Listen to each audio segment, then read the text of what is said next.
Ito yung homemade kikiam na gawa sa cornstarch at harina. Kikiam na hindi ka na mapapaisip kung anong isda ang ginamit. At hindi lang yan dahil sigurado ka pa na malinis. Napakadali lang gawin at napakaunti lang na ingredients na gagamitin natin. Kaya kung paano, panoodin tong video na to hanggang dulo. So first, gagamit tayo dito ng 2 cloves or 2 pirasong garlic or bawang. Ang gagawin lang naman natin ay dudurugin natin dito. Pagkatapos, sa isang kawali or lutuan, maglalagay tayo ng 170 ml na water or tubig. Next, ilagay na rin natin dito yung nadurog natin kanina na bawang. Maglalagay din tayo ng 1 teaspoon na seasoning at 1 teaspoon na asin. Ito lang naman yung gagamitin nating pampalasa sa paggawa ng kikiam. Haluin lang hanggang sa matunaw. At sunod na rin nating ilalagay dito yung 1/2 cup na all-purpose flour or harina. Ayan, at hahaluin lang din natin ito sa gilid. Pagkatapos naman ay ilalagay na rin natin dito yung 3/4 cup na cornstarch. Ang sukat ng 3/4 cup ay isang 1/2 cup at 1/4 cup. Haluin lang din natin ito ng maayos hanggang sa tuluyan na mag-form na parang dough. At this point nga ay papatayin na rin natin yung ating mga apoy at continuous pa rin sa paghahalo hanggang sa ma-achieve natin yung ganitong texture or consistency. Pag ganun nga, i-transfer na rin natin ito sa isang bowl at sunod naman tayong maglalagay dito ng isang pirasong large egg. Pag nahalo na natin ito ng maayos, ay sunod naman tayong maglalagay dito ng at least 1/2 teaspoon na black pepper or pamintang durog. Sa paghahalo nga nito at para hindi mahirapan, sa inyong mga kamay ay maglagay lang din kayo ng kaunting mantika. Next step, kuha na tayo ng dough at i-shape natin ito ng pakikiam. Once done, ang susunod naman na gagawin natin ay isa-isa na rin natin itong ilalagay sa kumukulong tubig.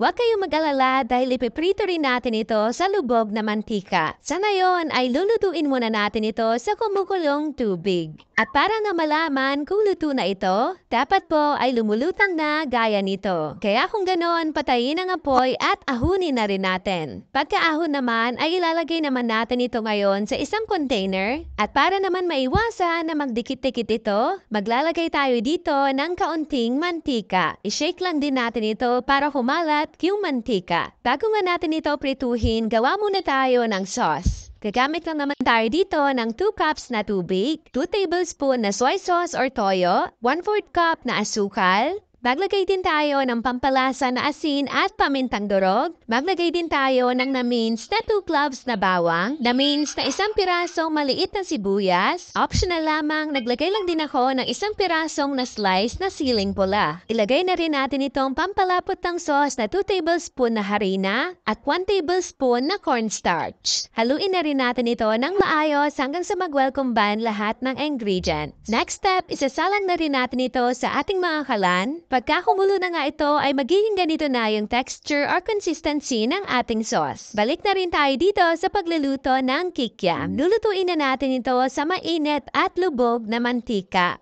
At lulutuin nga natin ito hanggang sa maging golden brown. Tignan nyo naman guys, at sobrang lambot nga nito. Kahit na lumamig na ito ay malambot pa rin. Mas masarap nga itong kainin lalo kung mainit-init pa yung kikiam. Itong homemade kikiam nga nagawa natin ay medyo malayo sa totoong lasa ng totoong kikiam. Pero dito nga ay sure kong malinis at sure din ako na magugustuhan nyo to.